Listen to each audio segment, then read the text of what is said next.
오늘은 우울증의 예방과 치료에 대해서 말씀을 전하려고 합니다. 우리가 자신을 아는 방법 중에 하나가 자기 자신의 감정을 알자라고 있습니다. 특별히 우리가 알아야 될 부정적인 감정은 몇 가지를 들으면은 이게 불안, 그리고 우울증, 분노 이런 감정들이 있을 겁니다. 지난주에는 불안에 대해서 말씀을 드렸고 오늘은 우울증에 대해서 말씀을 드리려고 합니다. 건강보험심사평가원의 통계에 따르면 2020년 우울증으로 병원을 찾은 환자는 83만 7,808명으로 2016년에 비해서 30%가 증가했다라고 발표를 했습니다. 우울증 환자는 남성보다 여성이 약 2배 정도 많았고요. 연령별로 보면 20대 환자가 16.9%로 가장 많았고 60대 환자가 15.8%, 50대 환자가 14.5%로 뒤를 이었다라고 합니다. 우리나라 사람들은 이렇게 우울증이 있어도 만큼 정신과 병원에 가지 않고 이겨내려고 스스로 이겨내려고 하는 경향들이 많아서 실제로 우울증을 앓고 있는 사람들은 이 통계에 잡힌 사람들보다 훨씬 많을 거다라는 것이 또 추정입니다. 우울증이 무엇일까요? 서울대학교 병원 의학정보에 의하면 우울증, 즉 우울장애는 의욕 저하와 우울감을 주요 증상으로 하여 다양한 인지 및 정신 신체적 증상을 일으켜 일상 기능의 저하를 가져오는 질환을 말한다라고 했습니다. 그리고 우울증에는 감정, 생각, 신체 상태, 그리고 행동 등의 변화를 일으키는 심각한 질환이다. 이것은 한 개인의 전반적인 삶에 영향을 준다. 우울증은 일시적인 우울감과는 다르며 개인적인 약함의 표현이거나 의지로 없앨 수 있는 것이 아니다. 상당수가 전문가의 도움을 받지 못하고 우울증으로 고생하는 경우가 많아 안타까운 질환이기도 하다. 그러나 전문가의 적절한 치료를 받는다면 상당한 호전을 기대할 수 있고 이전의 정상적인 생활로 돌아가는 것이 가능하다라고 했습니다. 다른 여러 가지 정신과 질환에 비하면 우울증은 예후가 좋은 편이라고 합니다. 다른 정신과 질환에 비하면 우울증은 치료가 잘 되고 또 잘 일상으로 복귀되는 가능성들이 굉장히 많은 질환이기 때문에 이렇게 치료가 가능한데 치료받지 않아서 상태가 악화되니까 이제 안타까우다라고 이렇게 표현을 하고 있습니다. 우울증의 원인은 아직 정확하게 밝혀지고 있지 않지만 대개 유전학적인 것이거나 아니면 뇌 문제이거나 아니면 환경적 스트레스 문제라고 거의 다 얘기를 하고 있습니다. 이 질병이 우울증을 유발할 수 있습니다. 나이가 들거나 적거나 병을 알 수 있잖아요. 근데 그 병이 오래 지속되면은 모든 생활에 이렇게 지장이 초래되기 때문에 그것으로 인해서 우울증이 걸릴 수가 있다라는 것이. 그래서 병을 앓거나 또 이렇게 그런 사람들이 이 몸만 아픈 게 아니고 마음도 약해져서 삶의 의욕까지 식욕까지 다 이렇게 떨어져서 우울증까지 같이 앓고 있는 경우가 많다라는 것이. 그래서 건강이 무너지면은 사람은 또 우울증도 오고 불안도 찾아오기 때문에 우리가 건강을 잘 평상시에 관리해야만 된다는 겁니다. 그 다음에 스트레스인데 스트레스는 만병의 근원이라고 하잖아요. 학생들도 스트레스를 많이 받죠. 학업에 대한 스트레스. 그래서 강남에 있는 정신과 병원에는 학생들이 굉장히 많이 진료를 받으러 온대요. 초등학교 학생부터 시작해서 굉장히 많은 학생들이 정신과에 진료를 받으러 오는데 이 공부에 대한 부담감이 너무 많기 때문에 놀지도 못하고 계속 공부만 하고 그냥 그렇기 때문에 그게 마음의 병이 돼서 그들이 또 병원에 와서 치료받고 또 공부하러 오고 병원에 가서 치료받고 또 공부하러 그러니까 어떤 의미에서 불쌍하다라고 얘기를 하더라고요. 제가 공부할 때 정신과 의사 선생님하고 같이 공부를 한 적이 있었는데 우리나라에서 제일로 이렇게 유명하다고 하는 그런 특수 고등학교 학생들이 진료를 많이 받으러 온대요. 그 학생들이 와서 이렇게 주말에 와가지고 진료받고 또 공부하러 일주일 동안 가서 기숙사하고 있다가 또 진료받으러 오고 그러는데 너무 불쌍하다고 공부하는 기계 같다고 너무 불쌍하다고 그렇게 얘기를 하는 거예요. 남들이 볼 때는 야 부럽다라고 하지만 그 공부 잘하는 학생들에게도 여전히 경쟁에 대한 부담감 그런 스트레스도 있는 것이죠. 또 어른들은 어떻습니까? 회사 가면 그 회사 속에서도 경쟁을 해야 되고 업무에 치이고 또 여기저기 뭐 경제적인 문제로 일의 문제로 인간관계의 문제로 우리가 또 스트레스 상황에 노출되어 있잖아요. 그렇기 때문에 사람들은 그 스트레스 때문에 여러 가지 질환이 나타나는데 약한 부분으로 나타난다. 사람마다 약한 부분이 있고 근데 스트레스를 받으면 이 사람은 여기가 약하면 이쪽으로 터지고 저 사람은 저기로 터지고 그래서 몸으로 나타나는 사람이 있고 마음으로 나타나는 사람이 있고 이렇게 나타나는 방향이 조금씩 달라진다. 그래서 나는 이 부분이 약하구나 라는 것을 우리가 알고 평상시에 스트레스를 잘 관리할 때 우리가 또 우울증도 예방할 수가 있다는 것입니다. 그 다음에 외상후 스트레스 많은 사람들이 지금 말하고 있잖아요. 전 국민의 60%는 사고, 재난 같은 커다란 트라우마를 겪는 것으로 조사되었다라고 합니다. 저도 이런 조사를 보고 뭐 60%나 된다고 이렇게 생각을 했는데 조사 결과가 그렇습니다. 사고, 재난 같은 외상적인 사건을 경험한 뒤 1개월에서 2개월간은 불안해하고 슬픈 감정이 드는 것은 정상이지만 이런 감정이 계속되면 외상후 스트레스 장애를 의심해야 한다라고 말하고 있습니다. 그리고 사고나 재난을 겪은 사람들의 80%는 괴롭지만 받아들이고 회복을 하는데 10%에서 20% 정도는 과도하게 불안해하고 우울해하는 외상후 스트레스 장애가 남는다라고 말하고 있습니다. 그리고 외상후 스트레스 장애를 앓는 사람들의 60%는 우울증을 동반한다. 그래서 지난주에도 우리나라에 또 비가 많이 왔고 그걸로 인해서 안타깝게 목숨을 달리한 사람들도 많이 있잖아요. 그 사람들은 달리했지만 또 남아있는 그 가족들 그 충격에서 벗어나지 못하고 특별히 또 수색작업에 나갔던 해병대 이게 병사가 이렇게 물에 휩쓸려서 사망한 사건이 있는데 그 아기를 낳으려고 10년 동안인가 이렇게 인공 수정을 노력을 해서 낳은 아들 하나라고 하잖아요. 그러니까 더 안타까움을 자아내고 있다라는 거죠. 동료 병사를 끌어안고 어머니가 거의 실신한 것 같아요. 얼마나 충격적이었습니까? 이런 사건 사고를 경험하면은 또 그것이 이렇게 없어지지 않고 남아서 우울증, 불안 이런 장애로 남을 가능성이 있다라는 것이에요. 가까운 사람들이 돌아가시면 슬픈 겁니다. 연세가 다하고 수명이 다해서 돌아가셔도 이별이라는 것은 슬플 수밖에 없는데 갑자기 이런 뭐 재난 이런 걸로 사건 사고로 가까운 사람들을 잃고 나면은 그 비통함을 이루 표현할 수가 없잖아요. 그래서 그 슬픔이 오래 계속되다 보면은 우울증이 된다라는 것이. 보통 이제 의사들이 하는 얘기가 그런 슬픔이 1개월에서 2개월 정도는 그냥 자연스러운 현상으로 이해를 하는데 2개월이 넘고 지속적인 그런 슬픔이 있다고 한다 그러면은 이제 우울증이지 않을까라는 것에 이제 조사를 해볼 필요가 있다라고 말하고 있는 거죠. 그래서 이런 사고를 안 당해야 되지만 이런 사고가 또 일어난다고 한다 그러면은 우리가 대처할 방안이 있어야 되잖아요. 우리가 애도할 수 있을 때 충분히 애도를 해야만 된다는 것이. 근데 슬픔을 표현하지 못하고 꾹꾹 눌러놓고 있으면은 나중에 그것이 이제 길게 가면서 우울증으로 남을 가능성들이 많거든요. 그래서 우리가 그런 일들을 당했을 때 마음껏 울 수 있게끔 해줘야만 되고 슬픔을 표현할 수 있게끔 해줘야만 된다라는 겁니다. 그런 다음에 우리가 현실을 받아들여야 돼요. 충분히 울고 충분히 애도한 다음에 현실을 받아들이게 해야 돼요. 근데 이제 울지 못하게 하는 경우들이 있죠. 사회적인 어떤 시선이랄지 그만 울어 우리가 위로한다고 이제 그만 울어 자꾸만 이제 이럴 수 있잖아요. 그러다가 아직 이 사람은 그 슬픔을 다 표현하지 못했는데 주변에서 그만하면 됐다 이제 그만 울어 이렇게 이제 얘기를 하다가 보면은 슬픔을 눌러놓은 상태에서 멈추게 되잖아요. 그러니까 그게 이제 표출이 안 되니까 우울증으로 남을 수 있게 된다는 것이.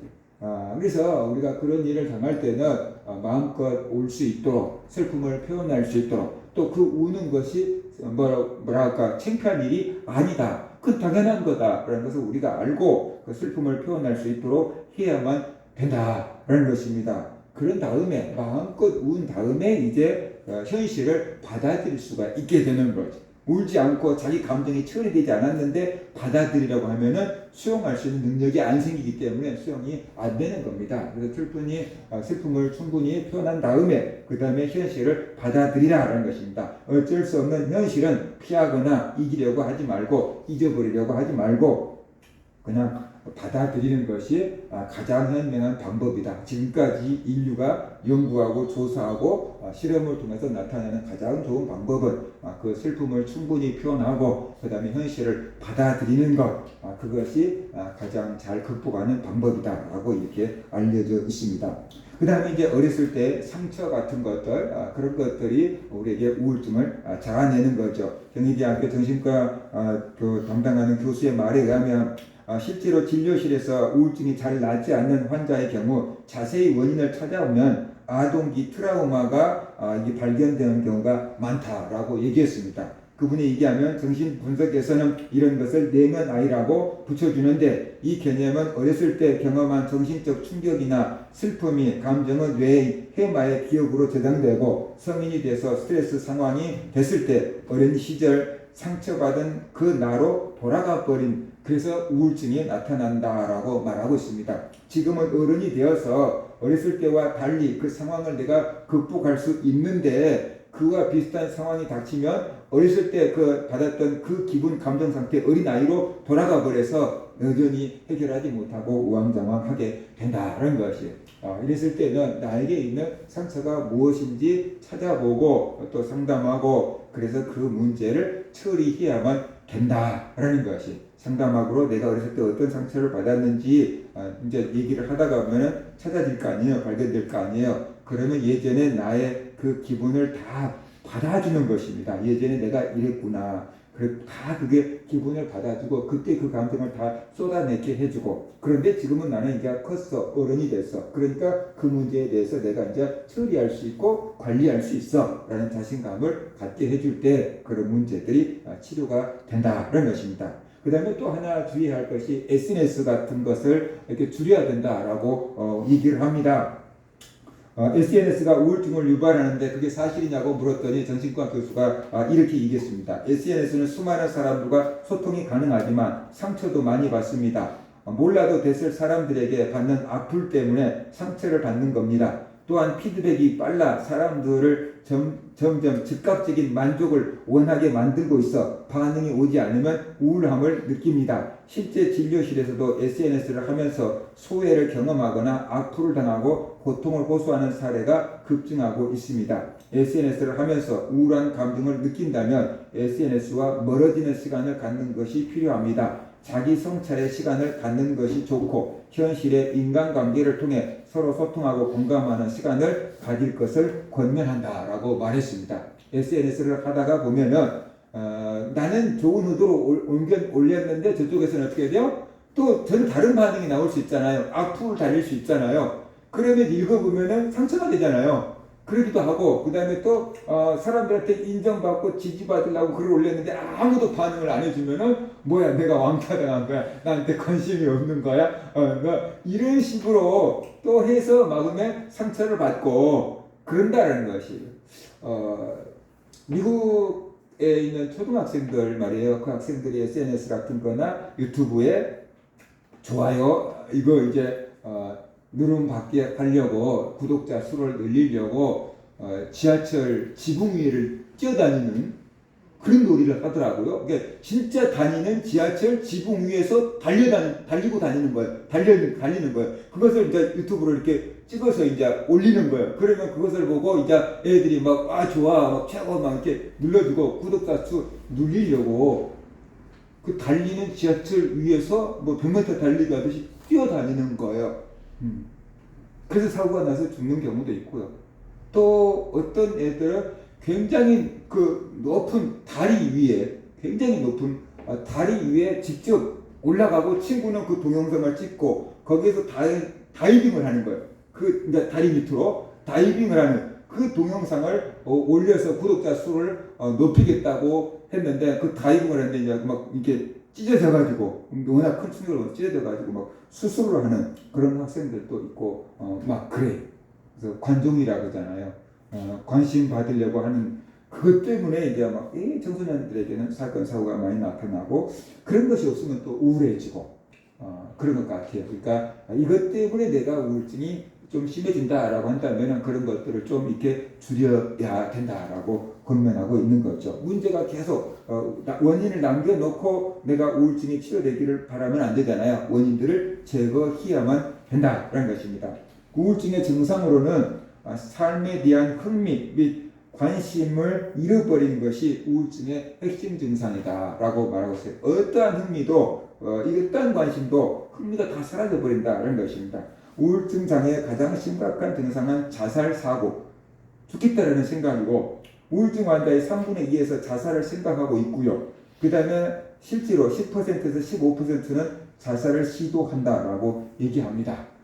거의 대부분의 우울증 환자는 무기력함, 삶에 대한 에너지 상실을 호소하는데 대부분의 일을 끝까지 마치는데 어려움을 호소하고 학업 및 직장에서 정상적인 업무에 장애를 느낀다라고 말하고 있습니다. 그리고 우울증 환자의 5분의 4 정도가 수면 장애를 호소합니다. 잠을 못 잔대요. 특히 아침까지 충분히 잠을 못 이루고 일찍 깨거나 밤사이에 자주 깨는 증상을 보인다고 했고 또 일부 환자는 이 식욕 감소와 체중 저하를 보이는데 그것과 반대로 또 식욕이 증가하고 수면이 길어지는 비정상적인 양상도 있다고 합니다. 그런데 이런 사람들은 불안 증상도 90%에서 90%나 우울증을 앓고 있는 사람들은 약 90% 정도가 불안하다, 불안감을 느끼고 있다라고 말하고 있습니다. 왜 우리가 우울증을 치료해야 되는가? 그걸 우리가 한번 생각해 봐야 돼요. 우울증의 문제는 그냥 우울한 기분, 그게 문제가 아니에요. 그냥 삶에 대한 의욕을 잃어버렸다, 그게 문제가 아니에요. 그보다 더 무서운 것은 부정적인 생각이에요.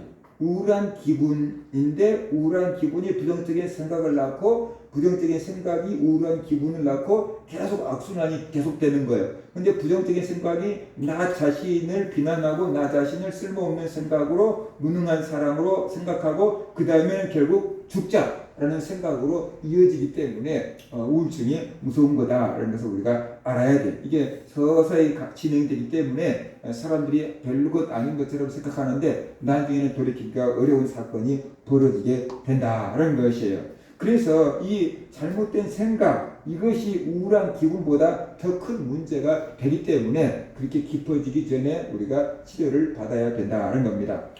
또 우울증은 믿음 생활에도 영향을 미칩니다. 우울증이 걸리면은 하나님의 은혜를 느끼지를 못합니다. 그리고 우울증이 걸리면은 하나님의 돌보심이 믿어지지가 않습니다. 그리고 무기력증 때문에 하나님이 맡기신 일도 내려놓게 됩니다. 그러므로 우리는 건강한 믿음 생활을 하기 위해서라도 우울증을 치료받아야만 된다는 것이에요. 그럼 어떻게 하면 우울증을 치료받을 수 있는가? 전문가의 도움을 받아야 돼요.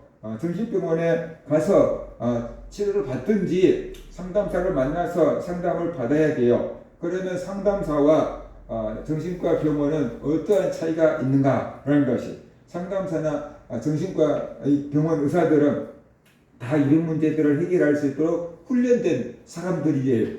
근데 문제는 상담사는 약물을 처방할 수가 없어요. 상담사는 그냥 이야기를 끌어내주고 이야기를 들어주고 감정을 공감해주고 방법을 제시해주는 역할을 하는 거고 약을 처방할 수가 없어요. 상담사 한계는. 근데 병원에 가면 약을 처방해 줄 수가 있어요. 그것이 상담사와 의사의 차이예요. 그런데 상담사들은 보통 1시간, 이런 시간을 잡아가지고 1시간짜리를 5번, 10번 이렇게 횟수를 정해서 상담을 해주는데 정신과 병원은 길면은 30분 이 정도 하면서 그냥 쉽게 약을 처방해 주죠. 정신과에서는 쉽게 약으로서 고치려고 하는, 효과가 빠르니까 약으로서 고치려고 하는데 그러니까 약에 의존할 가능성이 남아있고 그래요. 그래서 가벼운 것은 상담을 통해서 치료하거나 운동을 통해서 치료하는 것이 좋고 상태가 깊어지면 약을 처방받아서 치료를 받는 게 좋아요. 근데 약에 대한 사람들이 안 좋은 시선이 있어가지고 자꾸 정신과 병원 진료받는 것을 거부한다는 거예요. 그래서 우리나라 통계에 의하면은 우울증이 발생한 지 병원을 찾는 데까지, 발생해서 병원을 찾는 데까지 평균 3년이 소요된대요. 우리가 감기가 걸렸어요. 그런데 3년 뒤에 감기 치료받겠다고 병원 가면 그건 이상한 거잖아요. 지금 콧물 나고 목 아프고 열 나고 그러면 어떻게 돼요? 당장에 병원 가는 거예요. 그죠? 근데 우울한 기분이 들었어요. 근데 병원 가기까지 3년이 걸린대요. 왜 그렇겠어요? 내가 마음을 고쳐 먹으면 된다라고 생각하는 거죠. 나 혼자 이길 수 있다라고 생각하는 거죠. 병원 가면 안 좋은 시선이 있다라고 생각하는 거죠. 그러니까 자꾸 버티고 안 가는 거예요. 그러다가 나중에 이제 자기도 힘들어지고 가족도 힘들어지고 그러니까 이제 그때서 이제 병원을 오는데 그 기간이 3년 걸린다라고 말하고 있어요. 그러니까 일찍 가면은 쉽게 고칠 수 있는 병인데 오랫동안 이게 버티다가 갔기 때문에 오랫동안 치료를 받아야 될 상황이 벌어진다라는 것이에요. 그러니까 우리가 정신과 진료를 받는 거나 상담 받는 것에 대해서 기피할 필요가 없다는 것이. 근데 이제 문제는 이거예요. 정신과 병원은 우리가 알만한 유명한 대학에서 전문적인 훈련을 받고 국가고시를 통과하고 그래가지고 정식 의사가 되는 거잖아요. 그러니까 기본적인 뭔가는 있다라고 봐야 돼요. 그런데 상담사는 아직 국가에서 관리하고 있지가 않아요. 그래서 뭐 몇 달 온라인을 해서 상담사가 된 사람들도 있고 아니면 몇 년, 몇십 년을 공부해서 상담사가 된 사람도 있고 그 상담사의 수준이 몇 달 만에 자격증 딴 사람과 몇 년 아니면 몇십 년을 한 사람과 그 너무 많은 차이가 있다라는 거예요. 국가에서 관리를 하지 않고 이게 허가제가 아니고 신고제거든요. 그래서 아무나 상담센터를 개설할 수가 있어요. 그래서 제대로 된 상담사를 만난다 그러면은 굉장히 도움이 잘 되겠지만 제대로 된 상담사를 만나지 못하면 사이비 같은 사람, 쉽게 말하면 종교에서 말하면 사이비 같은 사람을 만날 수도 있다는 거예요. 근데 그 사이비 같은 사람들이 가끔 텔레비전에도 출연을 합니다. 그러니까 유명하다고 사람들이 줄 서서 갔는데 나중에 보니까 상담하러 온 사람 오히려 더 큰 상처를 주는, 그래서 구속되는 그런 상담사들도 있거든요. 그래서 상담사를 찾아가는 것은 사실 좀 쉽지가 않아요. 그래서 제대로 공부한 사람인지 우리가 좀 알아보고 찾아봐야 되고, 그 전문적인 훈련되어 있는 상담사들이 어디에 있냐 그러면 학교에 있고요, 보건소에 있어요. 그래서 학생들은 학교에 가면 좋고요. 그 다음에 일반인들은 보건소에 가면 돈도 많이 들지 않고 검사해 볼 수 있고 상담 받을 수 있고 치료 받을 수 있는 길들이 있으니까 그나마 이 사람들은 조금 객관적인 이렇게 과정을 대학원 이상 나온 사람들이 포진하고 있기 때문에 그냥 모르면 학교 가든지 모르면 보건소 가는 게 제일로 안전하고, 아니면 아는 사람 통해서 소개받아서 간다고 한다면은 좀 믿을 만한 사람들을 찾아간다 그러면은 도움을 받을 수가 있다라는 것이에요. 우리가 막상 어려우면은 사실 예를 들어서 병이 걸렸다. 그런데 좀 누가 이걸 잘못 친지를 모르면 어떻게 돼요? 이왕이면 좀 여기에 명의가 있는 데를 찾아가 봤으면 좋겠다라는 생각이 들 수도 있잖아요. 좀 심한 병이라고 한다 그러면은. 그것처럼 우리가 상담을 할 때도 어떤 전문적인 사람들을 찾아서 상담을 한다 그러면은 더 효과를 볼 수가 있을 거니까 찾아서 가야 되는데 막상 모르면 정보가 없으면 어떻게 돼요? 이게 쉽지가 않아요. 그래서 무조건 모르면 보건소가 그냥 상담은 안전하고 이게 학교가 안전하다라고 이렇게 볼 수가 있습니다. 그렇지 않으면 주변에 이렇게 도움을 받아서 또 좀 믿을 수 있을 만한 사람에게 상담을 받는 것, 그런 것이 굉장히 좋다. 미국 같은 경우는 상담 제도가 굉장히 잘 활성화되어 있는데 우리나라는 아직 그 정도까지 되어 있지 않습니다. 그래서 상담학회하고 심리학회가 두 개가 싸우고 있어가지고 국회 법안이 처리되는 것을 막고 있어요. 서로 밥그릇 싸움 하느라고. 그 가운데 국민들은 제대로 된 질 좋은 상담을 받지 못하고 헷갈리고 있는데 그런 문제들이 빨리 이렇게 해결이 되었으면 국민들에게 오히려 더 도움이 될 거다라는 생각이 듭니다.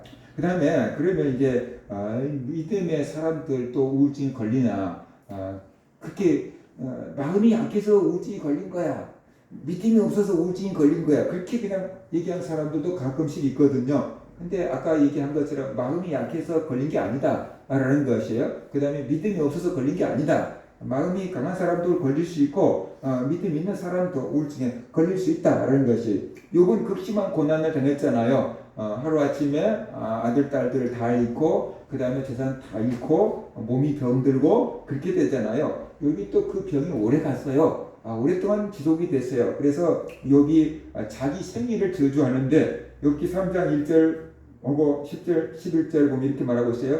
그 후에 욥이 입을 열어 자기 생일을 저주하니라.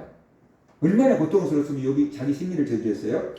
그러면서 어찌하여 내가 태에서 죽어 나오지 아니하였던가, 어찌하여 내 어머니가 해산할 때 내가 숨지지 아니하였던가. 왜 내가 사사나로 태어나지 않았나 하면 차라리 내가 사사나로 태어났으면 좋겠다, 그렇게까지 얘기해요. 어찌하여 무릎이 나를 받았던가, 어찌하여 내가 젖을 빨았던가. 그러면서 자기 생일을 저주하고 자기가 태어난 것을 이렇게 원망하고 있어요. 그렇게 믿음이 좋았던 욥도 극심한 고난, 그리고 오랫동안 계속되는 고난을 당하자 이렇게 생일을 저주하고 태어난 것을 후회했다는 것이, 이런 것을 볼 때 욥도 나름대로의 우울증 증상을 가지고 있었구나라고 우리가 볼 수가 있지요. 또 우리가 아는 엘리야도 심한 우울증을 앓았지 않습니까? 엘리야 갈멜산에서 850대 1로 이렇게 대결을 해서 승리했고, 우상 숭배자들을, 바알과 아세라 선지자들을 다 제거했잖아요. 그 소식을 듣고 이 이세벨이라는 왕비가 엘리야를 죽이겠다고 했습니다. 그때 엘리야는 몸도 마음도 많이 지쳤습니다. 그래서 이세벨을 피해서 도망을 갔습니다. 그리고 하나님께 자기를 죽여달라고 하소연하고 있습니다. 여호와여 넉넉하오니 지금 내 생명을 거두시옵소서. 나는 내 조상들보다 낫지 못하니이다. 엘리야의 생각은 이것이에요. 우상 숭배자 이세벨 여자의 손에 죽기보다는 하나님 손에 죽는 게 낫겠다, 이런 생각을 한 거죠. 그래서 하나님 차라리 내 생명을 거둬가 주세요 라고 이렇게 기도하고 있는 것을 볼 수가 있습니다. 이처럼 믿음을 가진 사람들도 우울증에 걸릴 수 있습니다. 우울증을 예방하거나 치료하는데 성경적인 도움은 어떤 것이 있을까 생각해 봤어요. 그러다가 오늘 본문 데살로니가전서 5장 16절 18절 말씀을 생각해 냈습니다. 너무나도 쉬운 말씀이고 많은 사람들이 암송하고 있는 말씀이에요. 항상 기뻐하라, 쉬지 말고 기도하라, 범사에 감사하라. 이것이 그리스도 예수 안에서 너희를 향하신 하나님의 뜻이니라 라고 말씀하고 있잖아요. 그런데 우리가 이 말씀대로만 산다고 하면은 우리의 건강, 정신 건강이든 마음 건강이든 몸 건강이든 굉장히 유익하겠다라는 생각을 했어요. 이 말씀만 지키고 산다 그러면 우울증도 예방이 가능하고 치료하는데도 큰 도움이 되겠다라는 생각이 들었습니다. 그래서 우리가 성경적으로 이 우울증을 이제 예방하고 치료하려고 한다 그러면 오늘 본문에서 말하고 있는 세 가지를 잘 지키면 될 것 같아요. 첫 번째로 항상 기뻐하라고 했어요. 항상 기뻐하라고. 우리가 언제 기쁨이 우리에게 샘솟는가? 운동하는 사람들은 운동을 그렇게 할 때 기쁨이 있대요. 김종국이 그 사람은 운동을 너무 심하게 하고 탈장이 왔고 수술까지 했는데 또 그렇게 운동에 막 집착하고 있잖아요. 근데 그 이유가 운동을 그렇게 하다가 보면은 그렇게 즐거운 호르몬이 나온대요. 그 즐거움이 있대요. 어마어마한 즐거움이 있대요. 그것을 맛봤으니까 포기할 수 없어서 계속 그렇게 운동을 한다는 것이에요. 몸을 많이 움직이고 운동을 하면은 그 안에서 기쁨이 솟는대요. 기뻐하라고 했는데 그냥 기뻐할 수도 있지만 운동을 하고 나서 기뻐할 수도 있다라는 것이에요. 우리가 건강이 무너지면 우울증이 온다 그랬잖아요. 그러니까 운동을 해서 건강을 잘 지키고 관리하고 기쁨이 솟으면 우리가 우울증을 이겨낼 수도 있다는 것입니다. 근데 특별히 우울증이 걸린 사람들은 걷기, 자전거 타기, 의사들이 이런 것들을 권면하더라고요. 걷는 거나 자전거를 타는 것이 굉장히 좋다고 합니다. 운동을 하면 엔돌핀이 나오고 그 엔돌핀은 신경 전달 물질 가운데 하나인데 고통을 완화하고 쾌락과 행복감을 느끼게 해준다라고 합니다. 그리고 우울증을 이기게 하는데 도움이 된다라고 이 발표가 되고 있습니다. 그러니까 우리가 항상 기뻐하는데 그냥 운동을 해서도 기뻐할 수 있다, 쾌락을 느낄 수 있다라는 것이고요. 그 다음에 웃으라고 했잖아요. 억지로라도 웃으면은 우리의 뇌는 진짜 좋아서 웃는 거지 억지로 웃는 거지 구분을 안 한대요. 그러니까 그게 우리에게 정말 뭔가 희망이 되는 거죠. 웃으면은 스트레스를 이기게 해준다라고 말하고 있습니다.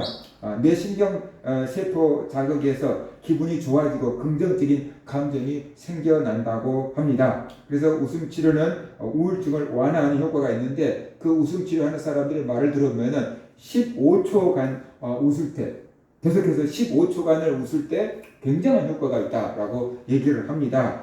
그 크게 웃어야 된다. 웃음치료 책을 보면은 하하하 하고 웃는 것은 또 어디에가 좋고 호호호 웃으면 또 어디에가 좋고 뭐 최불암 씨처럼 파 하고 웃으면 또 어디에 좋고 그런 것들을 다 찾아서 써놨는데 그런 걸 모른다고 할지라도 우리가 웃음이 건강에 좋다라고 하고 우리가 웃어야 되고 이왕이면은 길게 웃어야 되고 크게 웃으면은 굉장히 건강에 도움이 많이 된다라고 얘기를 하고 있습니다. 호르몬이 분비돼서 스트레스를 제거해 준다라고 말하고 있습니다. 현대인들이 얼마나 많은 스트레스를 받고 있습니까? 얼마나 많은 약들을 복용하고 삽니까? 영양제부터 시작해서. 그런데 이 웃으면은 면역력이 강화되고 웃으면은 스트레스가 완화되고 웃으면은 통증도 사라진다. 그래요. 근데 아주 재밌는 조사를 봤는데요. 주사 맞을 때 애들 굉장히 무서워하고 아파하고 막 그러잖아요. 어른들도 주사 무서워하는 사람 있잖아요. 근데 주사를 맞을 때 얼굴을 찌푸리래요. 얼굴을 웃으래요. 얼굴을 막 활짝 웃는 것처럼 하거나 얼굴을 잔뜩 찌푸리거나 활짝 웃으면은 주사의 통증을 30%인가 감소시킨대요. 그냥 아무 생각 없이 맞는 것보다 웃거나 찡그리며 맞으면 주사의 통증이 감소된대요. 그러니까 그렇게 웃음이 우리의 몸에 뭔가 이렇게 효과가 있다는 것을 얘기하고 있습니다. 효과가 통증 완화 효과가 있는데 진통제보다 더 강력한 효과가 있다라고 얘기합니다. 그래서 병원에서도 웃음 치료를 하고 있잖아요. 말기 암 환자 같은 사람들에게 웃음 치료를 하고 있는 겁니다. 그래서 통증을 이겨낼 수 있게끔 하고 있는 거거든요. 그래서 15초 정도 아니면 매일매일 짧게라도 우리가 억지로라도 웃으면은 몸은 뇌에서는 분명히 기분이 좋아서 웃는구나 라고 생각하고 그렇게 좋은 호르몬을 내보낸다라는 것이 잠언 17장 22절에 보면 마음의 즐거움은 양약이라도 심령의 근심은 뼈를 마르게 하느니라 라고 말씀하고 있습니다. 빌립보서 4장 4절에 보면은 주 안에서 항상 기뻐하라 내가 다시 말하노니 기뻐하라 라고 말씀을 하고 있습니다. 주 안에서 기뻐하라. 뭐가 주 안에서 기뻐하는 걸까? 를 생각해 봤어요. 주 안에서 기뻐하는 게 뭘까? 그런데 성경은 항상 주 안에서 기뻐하라 그러잖아요. 근데 이런 것 같아요. 주님을 진짜로 사랑하라는 거죠. 주님을 진짜 좋아하라는 거죠. 그러면 좋아하는 사람을 만나면 어떻게 돼요? 기뻐지잖아요.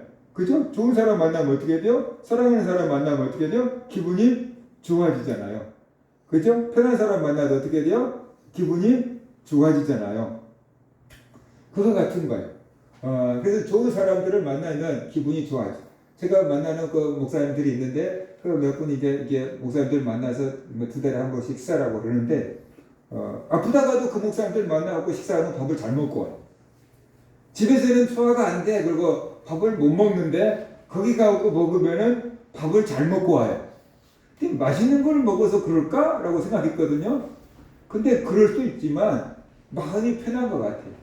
마음이 편하니까 밥을 먹어도 소화가 잘 되고 식사도 잘 되는 것 같아요. 그렇지만 우리가 좋은 사람을 만나면 기쁘고, 그죠? 그 다음에 사랑하는 사람을 만나면 기뻐해요. 그래서 예수님을 사랑하고 예수님을 좋아하면은, 예수님을 생각하면은 기뻐할 수 있다라는 거예요. 반대로 생각해 보세요. 원수 같은 사람하고 만나서 밥 먹고 있어 봐요. 그죠? 여러분이 원수 같은 사람하고 만나서 밥을 먹고 있다. 그러면은 밥맛이 있겠어요? 소화가 제대로 되겠어요? 그잖아요. 그러니까 주 안에서 기뻐하라는 게 뭘까? 주님을 사랑하면 기뻐할 수 있고, 주님을 좋아하면은 주님을 만나고 주님과 함께하는 시간이 기쁨의 시간이 될 수 있다라는 것이. 그 다음에 쉬지 말고 기도하라 그랬어요. 쉬지 말고 기도하라. 죄책감 때문에 우리가 우울증에 걸릴 수도 있습니다. 특별히 가끔 텔레비전에서 어떤 연예인들이 뭐 자살을 했다라는 그런 보도들이 나오는데 상당히 많은 사람들이 기독교인들이에요. 교회를 다니는 연예인들 중에 가끔 자살하는 사람들이 나와요. 그래서 안타까움을 이렇게 금할 수가 없어요. 아마 교회 다니는 사람들은 안 다니는 사람들보다 양심이 조금 더 어떻게 돼요? 이렇게 살아 있어서 더 양심의 가책을 많이 느끼고 죄책감을 많이 느끼고 그 양심의 가책을 견디지를 못하니까 아마 자살하는 것 같아요. 오랫동안 죄책감을 갖고 양심의 가책을 받으면서 자기를 정죄하면 그것이 우울증의 원인이 되고 우울증이 깊어지면 자살을 하는 게 되는 겁니다. 그럴 때는 우리가 죄를 회개해야 되는 거예요. 양심의 가책이 있다. 그러면 죄를 회개해야 돼요. 근데 그 사람들이 회개를 안 해봤겠습니까? 다 회개를 해봤겠죠. 근데도 안 되니까 죽은 거잖아요. 그러니까 문제는 뭐냐면 분명히 그들이 회개했을 거예요. 그런데 용서됐다는 것을 못 믿은 거죠. 하나님이 용서해 주셨다는 것이 안 믿어지는 거예요. 우울증이 걸리면은 하나님의 은혜를, 하나님의 용서를 체험할 수가 없다. 느낄 수가 없다. 안 느껴지는 거예요. 그러니까 이 사람들이 회개를 했으면은 하나님이 용서해 준 것이 느껴져야 되는데 안 느껴지니까 용서 못 받은 거라고 생각하고 아마 그런 생각을 한 것 같아요. 근데 우울증이 걸리면은 모든 것이 무기력해서 안 느껴진다고 했잖아요. 그러니까 회개했으면 용서받은 것을 믿어야 돼요. 안 느껴져도 어떻게 돼요? 용서받은 것을 믿어야 되고 입으로 시인해야 되는 거예요. 그런데 그게 작업이 절대로 안 되니까 아마 그런 사태까지 벌어진 걸로 보입니다. 다윗은 우리아의 아내 바세바를 범한 후에 회개하지 않고 죄를 감췄어요. 그런데 그 양심은 속일 수 없잖아요. 그래서 양심의 죄책감이 시달렸어요. 그래서 내가 토설하지 아니할 때 종일 신음함으로 내 뼈가 쇠하도다. 주의 손이 쥐하로 나를 누르시오니 내 진액이 화하여 여름 가뭄에 마름같이 되었나이다 라고 고백하고 있어요. 그러다가 회개해야 되겠구나 라는 것을 깨달았어요. 이렇게 속이 답답해 죽을 바에는 회개하는 게 낫겠다. 그래서 내가 이르기를 내 허물을 여호와께 자복하리라 하고 주께 내 죄를 아뢰고 내 죄악을 숨기지 아니하였더니 회개했어요. 그랬더니 하나님이 악의를 용서해 줬대요. 곧 주께서 내 죄의 악을 사하셨나이다. 그랬어요. 이렇게 회개하고 용서받음으로 다윗은 양심의 가책과 우울증에서 벗어나게 되었습니다. 그래서 우리는 하나님의 은혜를 구해야 돼. 내 양심의 가책이나 죄책감 때문에 우울증이 왔다고 한다 그러면은 우리가 그것을 하나님 앞에 진심으로 회개를 해야 돼. 그리고 회개를 했는데도 안 믿어진다 그러면은 수련회 가서 하는 방법을 써봐도 괜찮아요. 내 죄를 그냥 다 쓰는 거예요, 이렇게. 그리고 하나님 앞에 회개하고 안전한 곳에서 그 종이를 불로 태우는 거예요. 하나님께서 내 죄를 이렇게 다 태워버렸다. 수련회 가면 가끔씩 그런 거 하더라고요. 그러면 이제 죄 없어져 버렸어. 이제 분명히 써놨는데 태워버렸으니까 없어졌어. 그렇게라도 보고 우리가 좀 믿음이 생긴다면 그렇게 하는 것도 도움이 될 수 있습니다. 용서해줬다는 어떤 느낌이 들지 않더라도 용서해 주신다. 하나님은 용서해 준다는 것을 믿어야 됩니다. 그리고 우리는 이제 우울증에서 벗어날 수 있게끔 해달라고 하나님께 기도해야 되고 우리를 괴롭히는 그 문제를 해결할 수 있게끔 해달라고 기도해야 됩니다. 기도할 때 우리가 하나님의 능력을 인정하고 기도해야 돼요. 어쩔 수 없는 환경이라고 하지 말고 하나님이 원하시면 할 수 있다라는 믿음을 가지고 기도해야 됩니다. 하나님보다 환경이 크다라는 것을 우리가 믿고 기도해야 돼요. 잠언 3장 6절에 너는 범사의 그를 인정하라. 그리하면 내 길을 지도하시리라고 있습니다. 그러니 하나님의 능력을 인정해야 합니다. 하나님의 능력이 환경보다 크다는 것을 믿어야 돼요. 거기에 초점을 맞추고 기도해야 돼요. 근데 우리는 기도를 하면서 자꾸만 힘든 환경, 불가능한 환경, 이건 안 돼. 이 환경을 자꾸 바라보면서 기도하니까 믿음이 안 생기는 거예요. 우리가 볼 때는 불가능해요. 우리가 볼 때는 어려운 거예요. 그런데 하나님 보실 때는 할 수 있어요. 예를 들어 생각해 봅시다.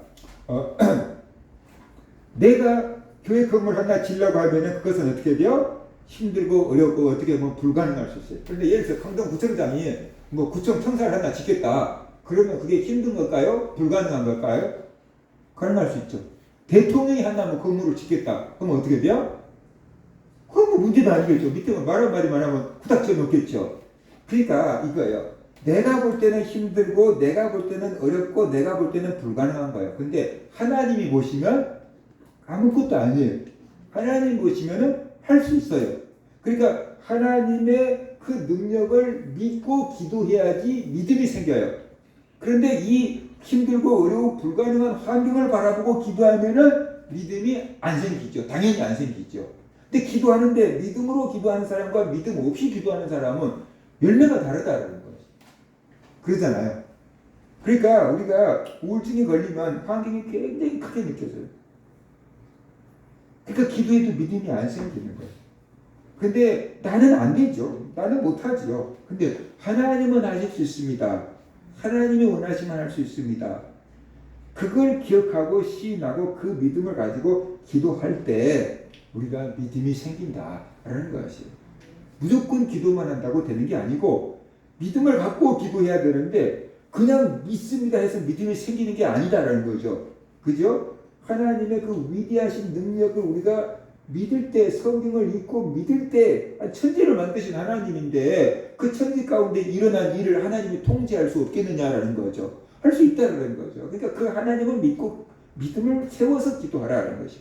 그 다음에 마태복음 11장 28절에 보면은 수고하고 무거운 짐진 자들아 다 내게로 오라 내가 너희를 쉬게 하리라 그랬잖아요. 그러니까 우리의 문제를 하나님 앞에 내어놓고 맡기는 거예요. 내 아픔도 내 상처도 내 고민거리도 하나님 앞에 내어놓고 맡기는 거예요. 그럴 때 우리의 몸과 마음이 쉼을 얻게 된다는 거예요.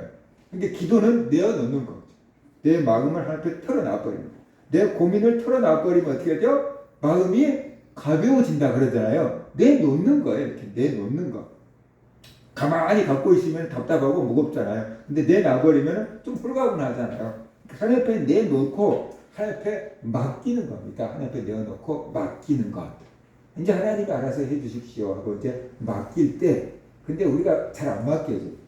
내가 꼭 붙잡고 있어. 근데 이제 진짜 내가 아무것도 할 수 없는 상황이 이르면 그때 이제 내 맡기고, 이제 난 몰라요. 그리고 이제 포기하게 되는 거죠. 근데 그때가 맡기는 순간, 그럴 때 하나님의 역사가 일어난다. 이런 것을 우리가 알아야 됩니다. 그 다음에 우리는 범사에 감사하라 그랬어요. 범사에 감사하라. 신앙적으로 보면은 이 우울증은 하나님보다 환경을 더 크게 바라보는 데서 생기는 것이에요. 하나님보다 문제를 더 크게 보고요. 하나님보다 내 자신이 더 중요하게 생각하는 거예요. 하나님보다 내 상처를 더 크게 보는 거예요. 내 감정, 내 죄책감, 내 슬픔, 내 상처에 집중하고 있는 거예요. 그러니까 우울증이 생기는 거예요. 문제에 집중하고 내 아픔과 슬픔과 상처와 그 슬픔에 집중한 거예요. 내 생각이 계속 거기에 꽂혀 있어요. 그러니까 결과가 뭐냐 그러면 우울증으로 나타나는 거예요. 그러므로 이런 우울증에서 벗어나려고 하면 우리의 시선을 다른 데로 바꿔야 돼요. 우리의 시선을, 우리의 관심의 초점을, 생각의 초점을 다른 데로 바꿔야 돼요. 그게 다른 사람에게 봉사하는 것일 수도 있어요. 나에게 집중하지 말고 다른 사람에게 집중하는 거예요. 이 유명한 바이올리니스트 있잖아요. 박지혜 씨라고 하는 바이올리니스트가 있잖아요. 그 사람은 한국인인데 독일 마인츠에서 태어났어요. 어머니가 독일에서 공부하고 있는 동안에 났으니까. 어머니 안연홍 씨도 역시 바이올리니스트였어요. 그는 어머니 따라서 바이올린을 배웠는데 14세에 독일 카를스루 국립음대에 입학을 했고 그 다음에 독일 총연방 청소년 음악 콩쿠르에서 2002년, 2003년 2회 연속 1등을 차지하면서 바이올린 천재라는 칭호를 듣게 됐어요.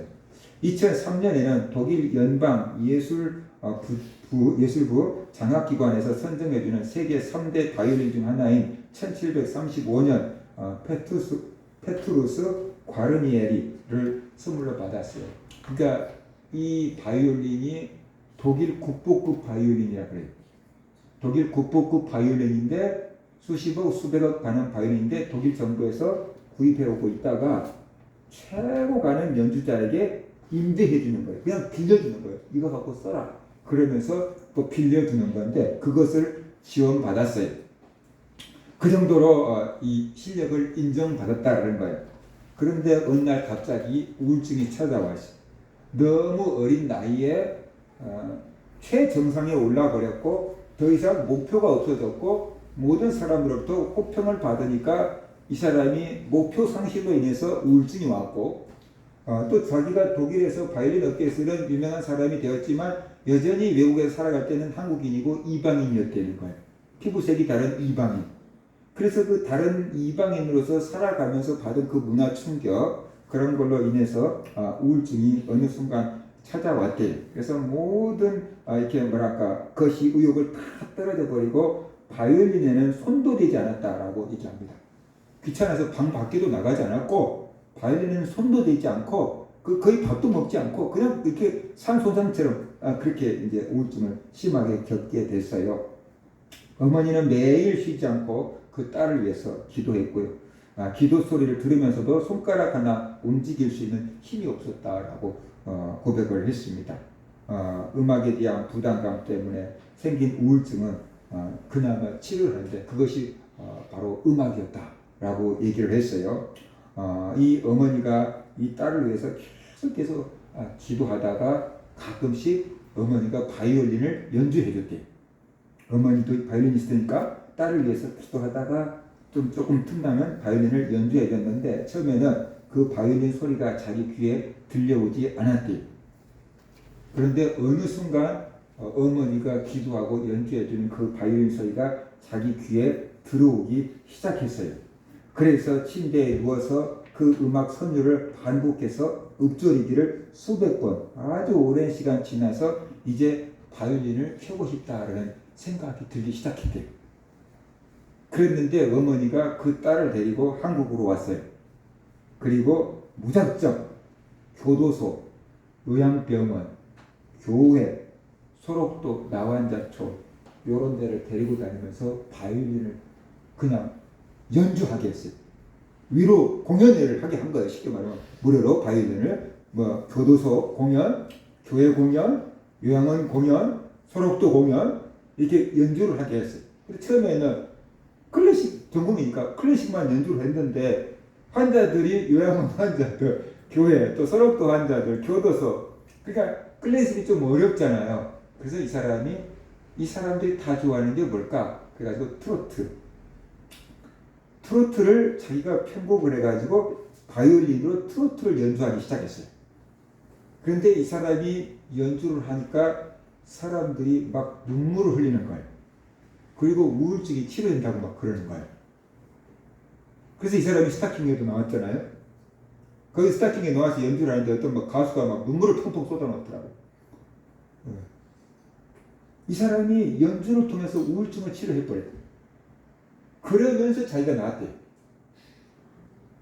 어머니의 기도와 어머니의 연주를 통해서 손가락도 되지 못했던 바이올린에 다시 손가락이 되기 시작했고 그 어머니가 한국에 데려와서 교도소와 요양원과 교회와 소록도까지 데리고 다니면서 계속 연주를 하게끔 시켰는데 자기 연주를 듣고 사람들이 눈물을 흘리고 감동을 받고 치유되고 그 속에서 보람을 느끼고 힘을 얻은 거예요. 그래서 자기 우울증도 치료돼 버렸고 그렇게 많은 사람들에게 은혜와 감동을 주고 있는 사람이 되어버렸다는 것이. 많은 경우 우울증은 자기에 대한 생각이 팍 차고 생기는 거예요. 이 나에 대한 생각을 다른 사람에 대한 생각으로 바꾸는 것이 봉사지 않느냐는 거죠. 나에 대한 생각을 다른 사람에 대한 생각으로 바꾸는 것이 봉사다. 그래서 방학교도 나오기 싫은 사람한테 무슨 봉사를 시켜요? 라고 할 수 있는데 살기 위해서 하다가 보면은 그것이 자기를 살릴 수도 있다라는 것입니다. 그 다음에 우리가 알아야 될 것은 이거예요. 이런 문제가 있을 때다. 답을 찾아보세요. 나는 내가 행복한 것은 내가 무슨 생각을 해왔기 때문이다 라고 하면서 괄호가 있어요. 그건 뭘까요? 내가 행복한 것은 내가 무슨 생각을 해왔기 때문이다. 거기에 괄호에 뭘 낼까요? 내가 행복한 것은 내가 무슨 생각을 했기 때문에 행복할까요? 내가 행복한 생각을 했기 때문에 행복하다. 내가 슬픈 것은 내가 슬픈 것을 생각했기 때문에 슬픈 것이다. 내가 분한 것은 내가 분한 생각을 했기 때문에 분한 것이다. 내가 우울한 것은 내가 뭘 생각했기 때문에요? 우울한 것을 생각했기 때문에 우울한 거다. 있잖아요. 감정을 바꾸려면 생각을 바꿔야 돼. 우리가 어떤 생각을 하느냐에 따라서 뇌에서 다른 호르몬을 내보내요. 행복한 것을 생각하면 행복해지고 슬픈 것을 생각하면 슬퍼지고 분한 것을 생각하면 화가 나고 우울한 것을 생각하면 우울해져요. 그러니까 우울한 감정을 바꾸려면 생각을 바꿔야 된다라는 것이에요. 그러면 어떤 생각을 해야 되는가라는 것이에요. 어떤 생각을 해야 되는가? 바로 감사한 생각을 해야만 된다라는 것이. 감사한 생각을 해야 돼요. 우리가 늘 감사를 하면서 살아간다고 하면은 그것이 우리 뇌를 변화시킨다고 합니다. 매일매일 감사 노트를 쓰게 하면 5분 동안 매일매일 감사 노트를 3개월 동안을 쓰기 시작하고 그 다음에 뇌를 촬영해 보면요 우리 뇌가 긍정적인 뇌로 바뀌어 있다고 합니다.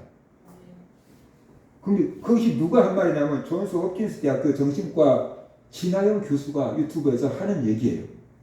매일 감사 노트를 5분씩 쓰는 것을 3개월간 지속하면은 그 다음에 뇌를 찍어보면 뇌가 긍정적인 뇌로 바뀌어 있대요. 그러면서 이 존스 홉킨스 대학에는 그 의학계로 유명한 대학이잖아요. 근데 거기 교수가 자기는 매일매일 자기도 병이 있대요. 자기도 매일매일 감사 노트, 감사 기도를 한다고 얘기했어요. 그래야 자기 산다. 매일매일 감사 노트를 쓰거나 감사 기도를 한다고. 그러면서 그분이 감사할 사람을 찾아봐라. 자기는 가족이라고 그러더라. 감사할 사람을 찾아봐라. 가족이 있어서 감사할 것을 찾아봐라. 오늘 어떤 일이 있어서 감사하다. 감사할 것을 찾아봐라. 그 다음에 감사의 경험을 찾아봐라. 이런 걸 경험하면서 감사하다. 감사할 경험을 찾아보라. 라고 이렇게 얘기를 하더라고요. 그럴 때 우리의 생각이 긍정적으로 바뀌고 우리의 뇌가 감사한 대로 바뀌고 우리의 기분이 감사한 기분으로 바뀐다라는 거지. 우울한 생각을 하지 마시오. 그러면은 그 순간에 우리는 뇌는 우울을 생각해버려요. 저도 그 말 하고 있는 것 자체가 지금 문제인데. 그래서 사람들이 이렇게 말을 해요. NLP 같은 데서 엉덩이가 빨간 원숭이를 생각해 보세요. 그 다음에 이제 또 얘기하는 거예요. 빨간 사과를 생각해 보지 마세요. 근데 이미 생각해 버렸잖아요. 우리는 말 들으면 바로 내가 반응을 보여버린다는 거죠. 그러니까 우울증이라는 것을 다른 생각으로 바꾸려고 하면은 우울증 자체를 생각하지 않고요. 우울증을 없애야지, 우울증을 이겨야지 이렇게 생각하면 절대로 못 이기고요. 다른 생각을 하는 거예요. 다른 생각을.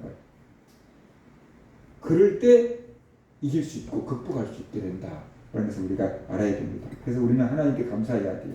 오늘 본문을 보면 범사에 감사하라고 했잖아요. 잘 될 때만 감사한 것이 아니고 범사에 감사하라고 그래요. 모든 일에 감사하라고 했어요. 어떻게 모든 일에 감사할 수 있습니까? 어떨 때 안 될 때도 감사할 수 있습니까? 하나님께서 모든 것을 합력하여 선을 이루게 해주실 줄로 믿고 감사하라고 했어요. 로마서 8장 28절 우리가 알거니와 하나님을 사랑하는 자 곧 그 뜻대로 부르심을 입은 자들에게는 모든 것이 합력하여 선을 이루느니라 라고 말씀을 하고 있습니다. 오늘날 우울증을 치료하는데 뛰어들어서 일하고 있는 사람들이 있습니다. 유튜브에서 많이 활동하고 있는 사람들이 있습니다. 근데 그 사람들의 한결같은 얘기는 그들이 다 우울증을 겪어봤던 사람들이라는 거예요. 그걸 겪어봤기 때문에 지금 이렇게 얘기하고 활동할 수가 있는 거죠. 그렇죠? 그러니까 이 상황에서도 감사해야 되고 이것을 이겨낼 때 우리가 또 많은 사람들에게 도움을 줄 수 있기 때문에 그것도 우리가 감사해야만 된다라는 것이에요. 그래서 바로 이게 모든 것이 범사에 감사하라 이렇게 감사하면서 살아간다고 한다면 우리가 우울증을 예방할 뿐만 아니라 우울증을 이길 수도 있다. 그래서 우리가 항상 기뻐하라고 했어요. 억지로라도 기뻐하고 쉬지 말고 기도하고 내 문제를 하나님께 내어놓고 맡기고 그 다음에 범사에 감사하라 이런 삶을 사는 것이 우리가 정신건강에 도움이 되고 우울증을 예방하고 치료하는 데 도움이 됩니다. 짧은 말씀이지만 이 하나님의 말씀을 기억하고 실천해 가면서 살아가는 성도들 되시기를 주의 이름으로 축원합니다.